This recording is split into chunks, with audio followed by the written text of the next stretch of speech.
අද 2025 දෙසැම්බර් 2 වෙනිදා මීට දින කිහිපයකට කලින් ඉඳන් ශ්‍රී ලංකාවට මුහුණ දෙන්න වෙලා තියෙන ස්වභාවික රීසනය ගැන ඔයාලා හැමෝම දන්නවා. ඉතින් මේ වෙලාවේ සෑහෙන ජීවිත ප්‍රමාණයක් නැති වෙලා තියෙනවා. ඒ වගේම දේපල හානි ඉතාම විශාල ප්‍රමාණයක් සිද්ධ වෙලා තියෙනවා. අපේ රටට දරා ගන්න බැරි තරම් ලොකු හානියක් මේ වෙද්දි සිද්ධ වෙලා තියෙනවා. ඉතින් මේ වෙලාවේ මේ වීඩියෝ එක අරගෙන එන්නේ සෙකන්ඩ් ෂයි කරන්න ලෑස්ති වෙලා ඉන්න එහෙම නැත්නම් තර්ඩ් ෂයි එකට ලෑස්ති වෙලා ඉන්න ස්ටුඩන්ට්ස්ලා වෙනුවෙන් විශේෂයෙන්ම යම්කිසි දෙයක් කියන්න ඕනි කියලා හිතුණු නිසා.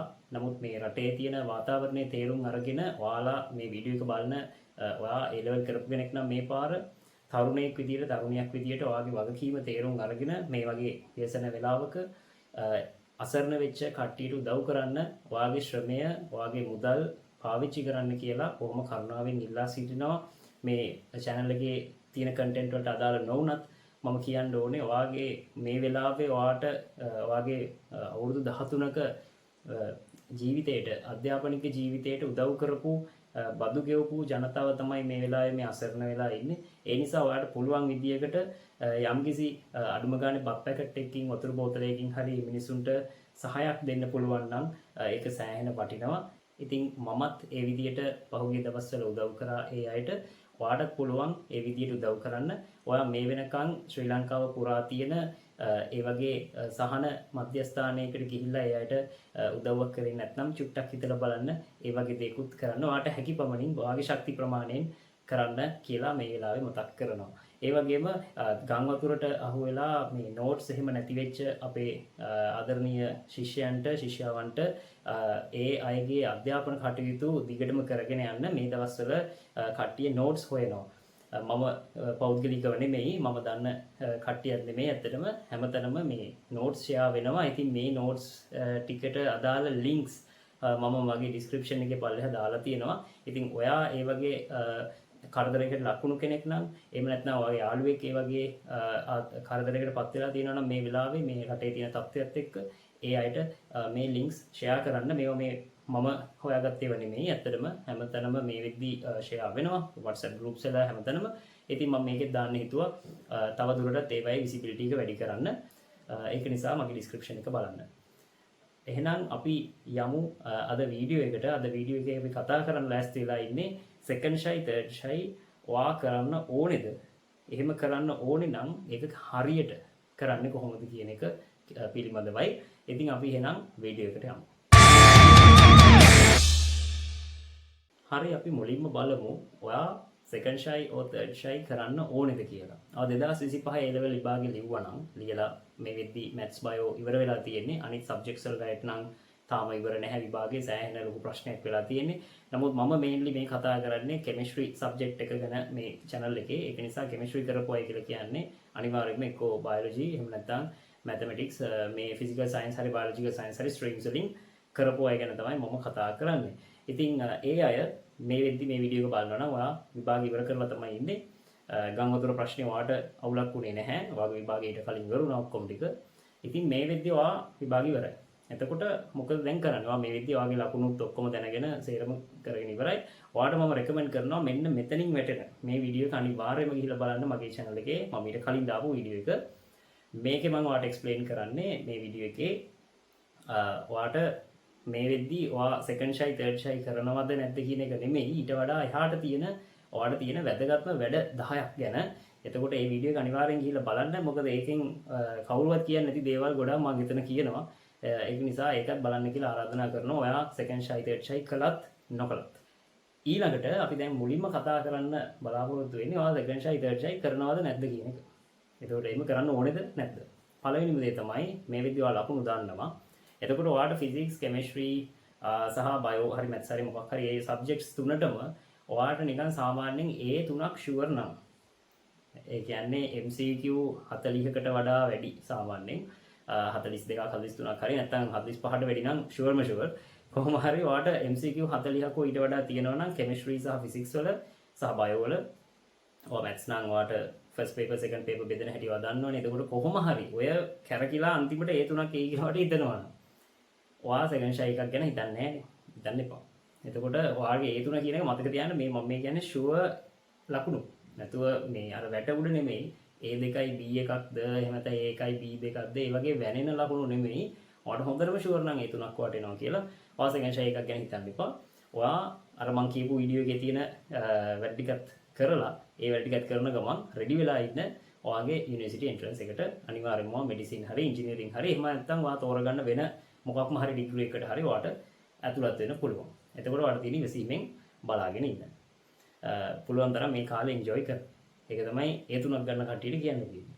ඒ වගේම අනිත් කට්ටිය අපි පල්ලෙහාම ස්ට්‍රීම් මේ පල්ලෙහාම ඉන්න ලෙවල් එකක් ගමු. ඒ කියන්නේ ලකුණු ගැන මේ කිසිම ෂුවර් එකක් නැති S3ක්වත් එන්නේ නැහැ කියලා හිතන කට්ටිය. ෆේල්ම ෆේල් වගේ කට්ටිය ඉන්නවනේ. ඒ කියන්නේ S2යි F එකක්. එක සබ්ජෙක්ට් එකක් හරි ෆේල් නම් ආ විභාගේ ෆේල්. එතකොට ඔගේ ආයි බටර් ගන්න දෙයක් නැහැ. ඔයා එකක් ෆේල් කියන්නේ විභාගේ ෆේල්. එතකොට ඔයාට මේ වෙලාවට කරන්න තියෙන්නේ ඔයා එහෙම කෙනෙක් නම් වහාම සෙකන්ඩ් ෂයි එකට ලෑස්ති වෙන්න. මොකද A level fail කියලා කියන්නේ ලංකාවේ එහෙම අර කිසිම තැනක් නැහැ කියන එක තමයි. A level fail වෙලා ඔයාට ඉතාම කලාතුරකින් බොහොම කලාතුරකින් ඔයාට හොයාගන්න පුළුවන් ජීවිතේ ඉහළට ගියපු කට්ටිය. නමුත් ඒක අර රෙකමන්ඩ් කරන්නේ නැහැ. හැමෝටම මේ වැඩේ කරන්න බෑ. නිසා හොඳම දේ තමයි ඔයා සෙකන්ඩ් ෂයි එකට රෙඩි වෙන්න. ඊට පස්සේ අපි කතා කරමු මැද කට්ටිය ගැන. ඒ කියන්නේ සාමාන්‍යයෙන් S3කට වඩා රිසර්ච් තියෙනවා.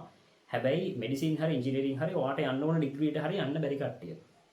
ඒකෝට මතක තියාගන්න ඔයා ටාගට් කරන්න ඇත්තේ සමහර විට මෙඩිසින් හරි ඉංජිනේරින් හරි වෙන්න පුළුවන්.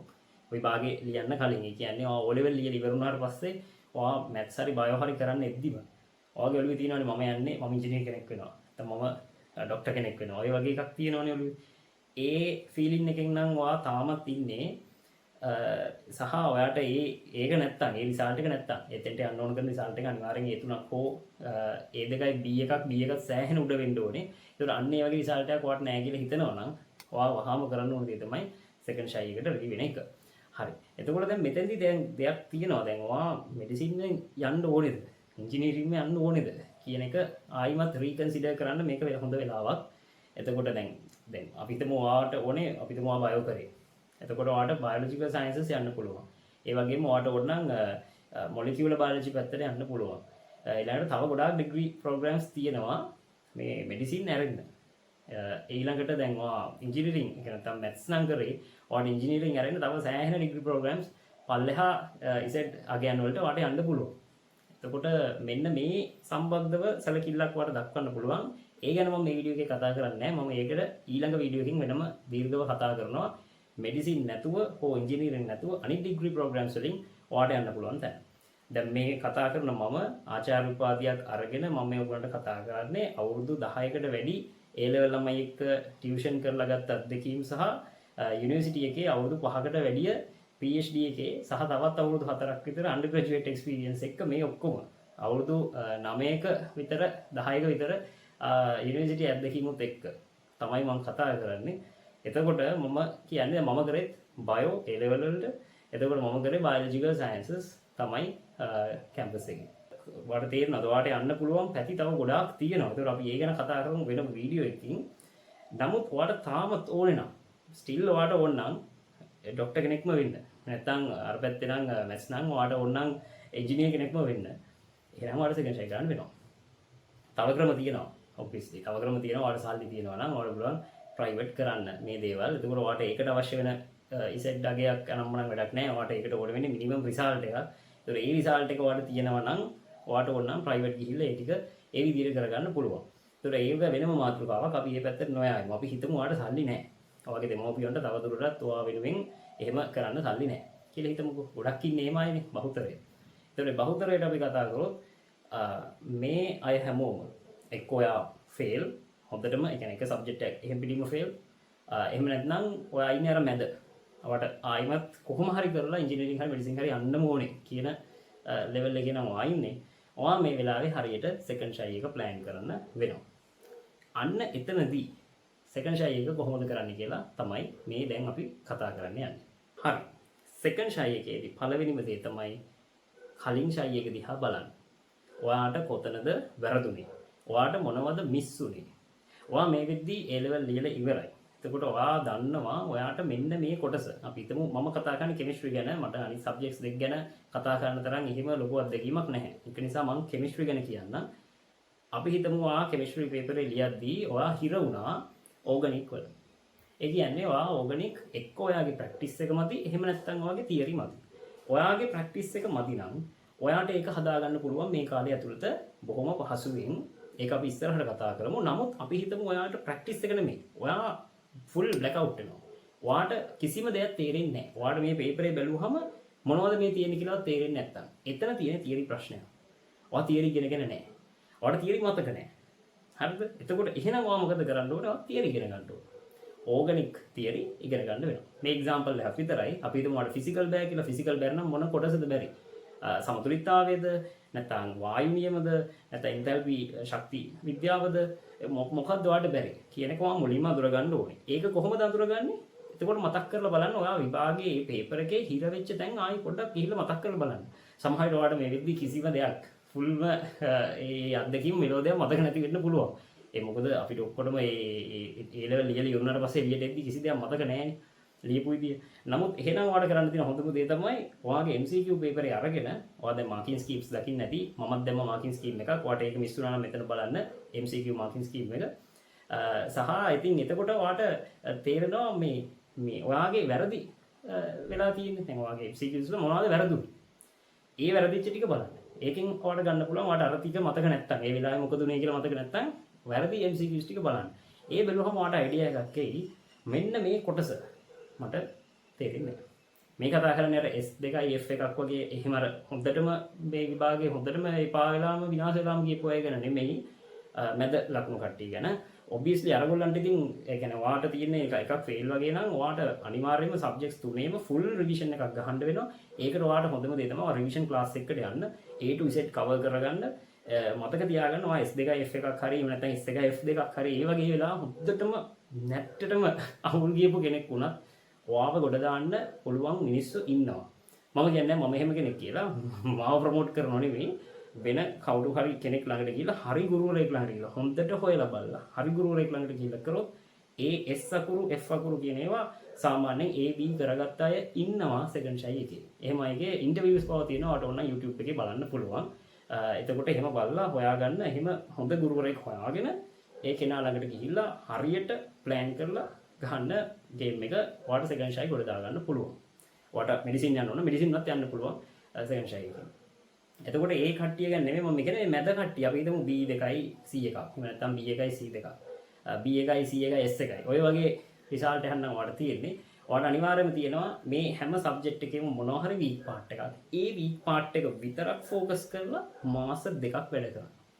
ඉස්සරහට ඔයාලට තියෙනවා මාස 7-8ක් තියෙනවානේ. ඔය කාලේ ඇතුළත මාස දෙකක් හරියට අරගෙන සබ්ජෙක්ට් තුනේම ඔයාට වැරදිච්ච කෑලි ෆස්ට් අයි එකේ වැරදිච්ච කෑලි ටික හරියටම තියරි ටික මම මේ කියන්නේ තියරි.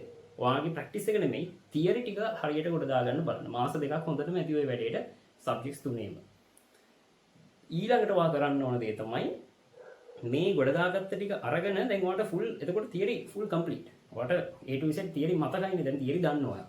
මොකද ඔයාට වැරදිච්ච ටිකත් ඔයා දැන් ෆුල් කවර් කරගත්තා. අනිත් ටික ඔයාට ෂේප්. එහෙනම් කරන්න තියෙන දේ තමයි ෆුල් පේපර්ස් පාස් පේපර්ස් කරන්න. පාස් පේපර්ස් කරන්න ගිහම දැන් ඔයා කියයි මම ෆස්ට් ෂයි එකේ පාස් පේපර්ස් නම් කරා කියලා. නමුත් ඒ හොඳටම මදිනේ. ඒක එහෙම මදි නිසා තමයි ඔයාට හොම් වෙලා තියෙන්නේ. ඔයා first shy second shy third shy කියන මේවයි වෙනස තේරුම් ගන්න. ඔයා ෆස්ට් ෂයි එකේදී යන්නේ A level paper එකක් හරියට experience නොකර. A level paper එකක් ගැන හරි දෙයක් දන්නේ නැතුව ඔයා ගිහලා වඩලා ලියනවා. ඒ වෙලේ තමයි ඔයාට හම්බෙන්නේ experience එක. හැබැයි සෙකන්ඩ් ෂයි තර්ඩ් ෂයි වලට යද්දී ඔයා යන්නේ අර කලින් එක්ස්පීරියන්ස් එකත් එක්ක. ඒ නිසා සෙකන්ඩ් ෂයි තර්ඩ් ෂයි වරදින්නේ නැහැ. ලේසියකට මිනිස්සෙක්ට සෙකන්ඩ් ෂයි තර්ඩ් ෂයි වරදින්නේ නැහැ. ඒක මොකක්ම හරි යා කලින් කරපු පූර්වේ කරපු මොකක් හරි කර්මයකට මිසක් second shy third shy first shy එකට වඩා අවුල් යන්නේ නැහැ. ඒක වගකීමෙන් කියන්න ඕනේ. එතකොට එහෙම ලේසියෙන් වරදින්නේ නැති නිසා ඔයාට කරන්න තියෙන්නේ මොකද්ද? අර හොඳට ප්‍රැක්ටිස් කරන්න. ඔයාට ෆස්ට් ෂයි එකේ ලැබිච්ච නැති ප්‍රැක්ටිස් එක දැන් ගන්න. මොකක්ද ඒකට කරන්න තියෙන්නේ? පාස් පේපර්ස් කරන්න කියන්නේ හරි ප්ලෑන් එකකට කරන්න. සබ්ජෙක්ට්ස් තුනටම එක වගේ අවධානය දෙන්න. අපි හිතමු ආට එන්නේ නිකන් කලින් රිසල්ට් එක B1යි C1යි S1යි කියලා. ඒතර අපි හිතමු ආට S තියෙන්නේ ෆිසික්ස් වලට කියලා. එහෙමයි කියලා ඔයා ෆිසික්ස් S1 A1 කරන්න දරන මහන්සිය ඔයා අර කෙමිස්ට්‍රි B1 අපි හිතමු කෙමිස්ට්‍රි වල තමයි B තියෙන්නේ. B1 A කරන්න දාන්න ඕනේ. මොකද නැත්තම් වෙන්නේ ඔයාට බැරි වෙලා හරි ෆිසික්ස් S එක A එකක් වෙයි කෙමිස්ට්‍රි B එක B එකක් විදිහට තියෙන්නේ. එතකොට මොකද වෙන්නේ? ආයි පාරක් තර්ඩ් ෂයි එකට යන්න වෙනවා. ඊටම මේක වගේ තර්ඩ් ෂයි එක නම් කතාව එතනින් ඉවරයි. ඒක නිසා කියන්නේ සබ්ජෙක්ට්ස් තුනටම එක වගේ අවධානය දෙන්න. මේක දැන් ඔයා ඉන්නේ ඔයාගේ අර හැමෝම එක්ක හිටපු අර මල් වයසේ නෙමෙයි, සුන්දර කාලේ නෙමෙයි. දැන් සෙකන්ඩ් ෂයි තර්ඩ් ෂයි කරනවා කියලා කියන්නේ ඔයා යන්නේ ක්ලාස් යන්නේ පොඩි කට්ටියත් එක්ක. ඔයා ගිහිල්ලා වාඩි වෙන්නේ ගොඩක් වෙලාවට තනියම. ඔයාට යාළුවෝ නැහැ. එතකොට ඔයාට ඒ දැනෙන ෆීලින් එක මතක තියාගන්න. ඔයා තාම ක්ලාස් පටන් ගත්තේ නැහැ. නමුත් ඔයා ක්ලාස් පටන් ගත්තාම ඔයාට තේරෙයි ඔයා සෑහෙන තනිකමක් දැනෙනවා. ඒ නිසා මතක තියාගන්න ඔයාගේ තනිකමට ඔයාට හෙල්ප් කරන්න තියෙන එකම දේ තමයි අධ්‍යාපනය. ඔයා පොත් ටික අරගෙන හරියට වැඩේ කරේ නැත්නම් මේ අවුරුද්දෙත් ගොඩ යෑමක් නැහැ. ඒ නිසා හොඳටම ඔළුවේ තියාගන්න ඔයා තමයි මේ ගෝල් එක සෙට් කරගත්තේ. O level ඉවර වෙලා 9S හරි මොකක් හරි අරගෙන ඔයා තමයි ආවේ A level bio හරි maths හරි කරන්න. මේක ඔයාගේ තීරණයක්. accountable වෙන්න ඔයාගේ තීරණයට. ඔයාගේ ගත්ත තීරණය නිසා තමයි අද ඔයා ඔය කට්ට කන්නේ. ඒකට ඔයාට අතීතයට ගිහිල්ලා ඔක ආයෙ වෙනස් කරන්න බෑ. අර කියන්නේ ලින්දට වැටිච්ච මනුස්සයා ලින් කටින්ම ගොඩ එන්න ඕනේ කියලා. ඒකින්ද ඒක හොඳට ඔළුවට අරගෙන either lower your expectations. ඔයාට යන්න ඕන මෙන්න මෙච්චර ඉසෙට් එකකට නම් දැන් ඒක ඔයාට හිතනවා නම් මේක මට කරන්න බෑ කියලා ප්‍රශ්නයක් නැහැ. එහෙනම් වෙන හොඳට සර්ච් කරලා බලලා වෙන ඩිග්‍රී ප්‍රෝග්‍රෑම් එකක් තෝරගෙන ඒක ගැන මමත් වීඩියෝ එකක් කරනවා ඉස්සරහට. මෙහෙම තියෙන එක්ස්පෙක්ටේෂන් එක මේ ගන්නට අඩු කරගන්න. එහෙම කරලා ඔයාට ඕන ඔය තියෙන රිසල්ට් එකෙන් කැම්පස් යන්න. එහෙම නැත්නම් ඔයාට අර මේ ගාන ඕන නම් ඉන්ජිනියරින් මෙඩිසින් ඕන නම් මේ වාර බහැලා ගේම් එක ගහන්න වෙනවා. කරන්න දෙයක් නැහැ. මේක ඔයාගේ තීරණය. ඩල්ට් කෙනෙක්ගේ තීරණයක්. දැන් ඔයා ඉන්නේ ඒක තෝරගන්න ඕන තැන ඔයාට 18ට වැඩි ඔයා වැඩි හිටියෙක්. ඔයා හොඳට හිතලා තීරණයක් ගන්න මොකද මම කරන්නේ කියන එක. එතකොට දැන් තියෙන්නේ ඔයාර කලින් කිව්වා වගේ හොඳටම ප්‍රැක්ටිස් කරන්න පේපර්ස් ටික 10 පාරක්වත් කරන්න. පරණ පාස් පේපර්ස් 10ක් විතර අරගෙන ඒක එක දිගට 10 පාරක් විතර කරන්න. මේ කියන්නේ මේ එකම පේපරේ ලියලා ඉවරලා ආයෙමත් ඒ පේපරෙම කරන්න කියන එක නෙමෙයි. උඩ ඉඳන් පල්ලෙහාට යන්න. අපි හිතමු ඔයා පටන් ගන්නේ 2015 කියලා. 2015 කෙමිස්ට්‍රි පේපර් එක කරනවා. ඊට පස්සේ 2016 කෙමිස්ට්‍රි පේපර් එක කරනවා. මේවා මේ පොඩි ඉඩ තියාගෙන කරන්න. එක දවසෙම ඔක්කොම කරන්න ඕනේ නැහැ.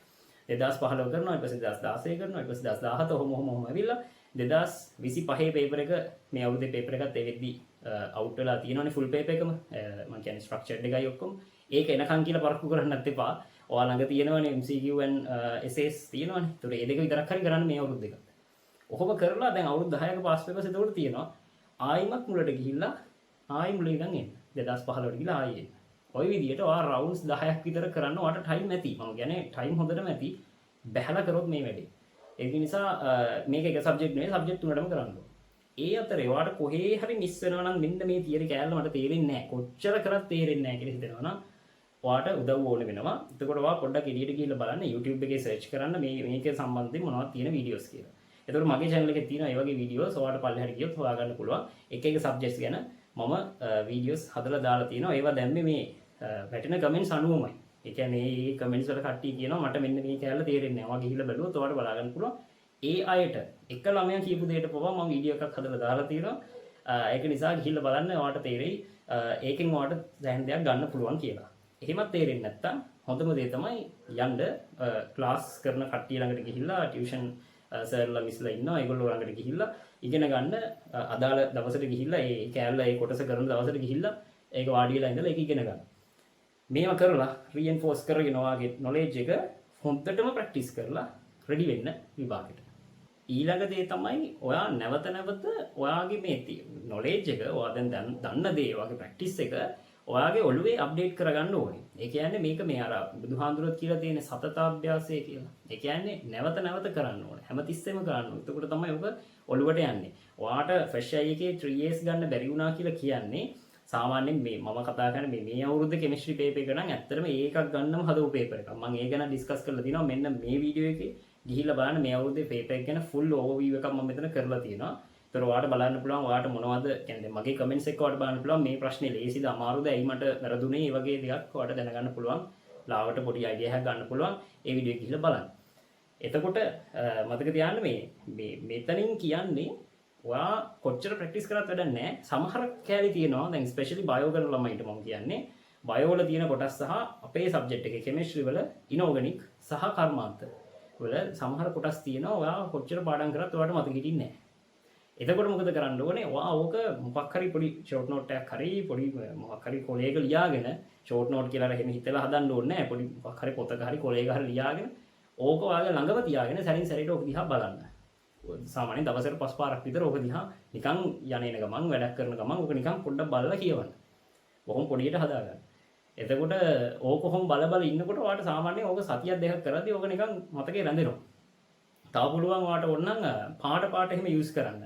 ඔයා ඉනෝගනික් පාඩම් කරනවා නම් ඒකේ තියෙන ගොඩක් ඒවා අවක්ෂේප එහෙම ඔය එක එක පාටනේ නිල් පාට රතු පාට ඔය වගේ තියෙනවා.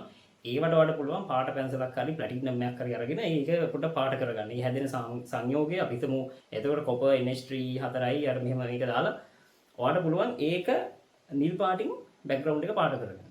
ඒතර ඔයාලට පේනවා මෙන්න මේ සංයෝගය නිල් පාටයි. ටක් ගාලා ඔළුවට යනවා. ඉතින් ඒ වගේ පොඩි පොඩි කෙටි ක්‍රම තියෙනවා. ඕවා යූස් කරලා ඕවා ගොඩක් අය දන්නවා ඒ ලෙවල් ළමයි මම වෙනම කියන්න ඕනේ නැහැ. එතකොට මේ ඒ වගේ ඒවා යූස් කරලා ඔයාලට පුළුවන් අර නැවත මෙමරි එක රිෆ්‍රෙෂ් කරගන්න. සෙකන්ඩ් ෂයි එකට විභාගෙට තියෙන හෙට නම් විභාගේ වෙනකම් ඔය වැඩේ කරන්න. මේක අමාරුයි. ඒක තමයි මම කියන්නේ මේ වැඩේ සෑහෙන අමාරුයි. ඔයා සෙකන්ඩ් ෂයි තර්ඩ් ෂයි කරනවා කියන්නේ ඔය ලොකු රෙස්පොන්සිබිලිටි එකක් තමයි අරගන්නේ.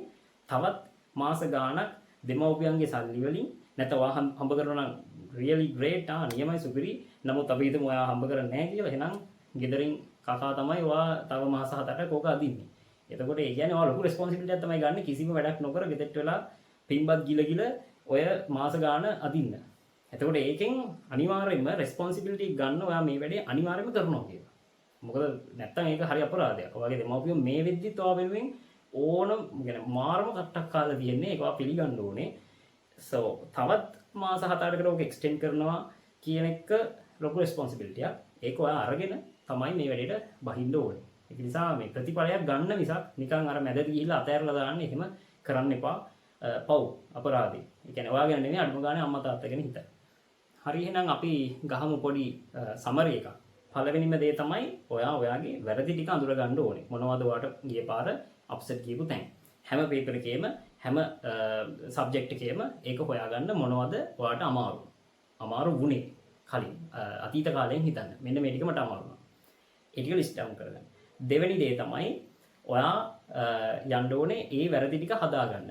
ඒ කියන්නේ ඒ ඔයාලට තේරෙන්නේ නැති කොටස් ටික අපිට ඕගනික් නෝගනික් ඉනෝගනික් ඒ කොටස් ටික විතරක් හරියට බර දාලා මාස දෙකක් අරගෙන හදාගන්න. කෙමිස්ට්‍රි විතරක් නෙමෙයි අනිත් සබ්ජෙක්ට්ස් උත් ඒ විදිහට හදාගන්න. මාස දෙකක් හොඳට මැදි ඒ ටික අරගෙන ෆුල් සොලිඩ් කරගන්න ඔයාගේ බැරි දේවල් ටික. බැරි දේවල්. ඒක තමයි දෙවෙනි එක. තුන්වෙනි එක තමයි ඔයා පණ යනකම් පාස් පේපර්ස් කරන්න. පාස් පේපර්ස් අත්‍යවශ්‍යයි. පාස් පේපර්ස් නොකර ඒ ලෙවල් කරන්න බෑ. ඒක හින්දා පාස් පේපර්ස් අවුරුදු 10 පාස් පේපර්ස් හොඳට මැදි 2015 ඉඳන් ගන්න 2015 ඉඳන් 2025 වෙනකම් අවුරුදු 11ක් තියෙනවා. එතකොට ඔය අවුරුදු 11 ඔය පාස් පේපර්ස් 11 අරගෙන එකක් 10 පාර ගානේ කරන්න. A to Z කරන්න. පටන් ගන්න ඉඳන් අග වෙනකම් MCQ 50ම. එතකොට ඕක කරාම ඔයාට අනිවාර්යයෙන්ම වැඩේ හරි. මතක තියාගන්න ඔක රොටේෂන් එකකින් කරන්න ඕනේ. ඒ කියන්නේ කල්ලුත් කිව්වා වගේ 2015 කරලා ආයිමත් 2015 කරන්න එපා. 2015 2016 ඔම ගිහිල්ලා ආයිමත් පටන් ගන්න 2015 ඉඳන් කරගෙන ඉන්න. ඒක තමයි තුන්වෙනි එක. ඊට පස්සේ හතරවෙනි එක තමයි ඔයාට අමතක වෙන්න නිකන් probability එකක් තියෙන දේවල් පොඩි short note ටිකක් ගහගෙන ළඟ තියාගෙන දවසට 5 පාර ගානේවත් ඒක දිහා බල ඒක මතක් කරගන්න. හොඳම උදාහරණ තමයි chemistry වල නම් industry සහ inorganic වල සමහර කොටස්. එතකොට මේ දේවල් අරගෙන මොකක්ම හරි ක්‍රමයක් පාවිච්චි කරලා ඔයා දන්න ඕනම සිලි මෙතඩ් එකක්. ඒක සිලි කියලා හිතන්න එපා. මොන විදියෙන් හරි ඔයාට සබ්ජෙක්ටිව් ඔයාගේ කැමැතිම මෙතඩ් එකක් පාවිච්චි කරලා ඒ ටික මතක තියාගන්න. කොළ කෑලි හරි ෆෝන් එකේ හරි ඕන තැනක තියලා ওই ටික දවසට 5 පාර ගානේ බලන්න බලා මතක් කරගන්න. මේක ඔයා ඒ ලෙවල් ලියන දවස් වෙනකම්ම කරන්න. ඔය ස්ටෙප්ස් 4 ওই විදියට ෆලෝ කරොත් ඔයාට පුළුවන් සෙකන්ඩ් ෂයි එක ඕ තර්ඩ් ෂයි එක අනිවාර්යයෙන්ම ෆුල්ම හොඳම රිසල්ට් එකක් අරගෙන කොට දාගන්න. හරි එහෙනම් අද වීඩියෝ එක ඔයා මේ වෙනකම් බැලුවා නම් ඉවර වෙනකම් බැලුවා නම් ඔයාට දැන් තේරෙනවා සෙකන්ඩ් ෂයි තර්ඩ් ෂයි හරියට කරන්නේ කොහොමද කියලා. එහෙනම් අපි අලුත් වීඩියෝ එකකින් ඉක්මනටම හම්බ වෙමු. මේ රටේ තියෙන ව්‍යසනකාරී තත්ත්වය ඉක්මනටම මගහැරලා යන්න කියලා සහ අපේ ශිෂ්‍ය ප්‍රජාවට නැවතත් අපිත් එක්කම එකතු වෙලා මේ A level සහ යුනිවර්සිටි කියන දෙකොල්ලම එකතු වෙලා මේ රට හොඳ තැනකට ගෙනියන්න අපිට හැකියාව ශක්තිය ධෛර්යය ලැබේවා කියලා අපි ප්‍රාර්ථනා කරමු. එහෙනම් ගිහින් එන්න.